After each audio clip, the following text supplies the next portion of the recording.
طواف افاضہ اس کا وقت ہے 10 ذوالحج، اور اسی دن آپ کو حج کی سعی بھی کرنی ہے، لیکن اگر کسی وجہ سے رش کی وجہ سے، کسی بہت شدید تھکن کی وجہ سے اگر آپ یہ سعی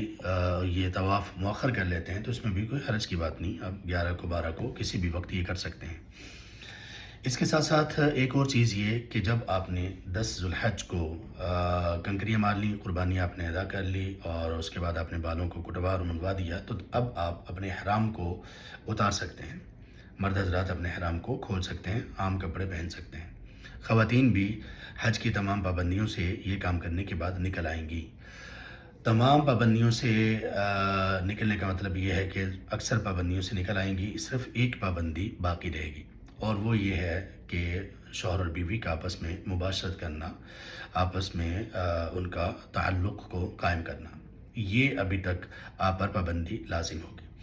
تو یہ پابندی تب ختم ہوگی جب آپ طواف افاضہ کر چکیں گے اس دن، اس کے بعد پھر آپ پر احرام کی ساری پابندیاں ختم ہو جائیں گی، اور اب اس کے بعد والے دنوں میں اب سے لے کر آخر تک آپ احرام کے بغیر ہی تمام وقت گزاریں گے۔ آپ یہ کر سکتے ہیں کہ آپ جیسے ہی کنکریاں ماریں، بال کٹوا لیں، قربانی آپ کی ہو جائے یا قربانی نہ بھی ہو تب بھی آپ اپنے احرام کو اتار سکتے ہیں، اپنے ہوٹل وغیرہ میں کسی بھی جگہ پہ آرام کر سکتے ہیں 2-3 گھنٹے، اور اس کے بعد آ کر پھر آپ طواف افاضہ کر لیں، یہ بھی ٹھیک ہے۔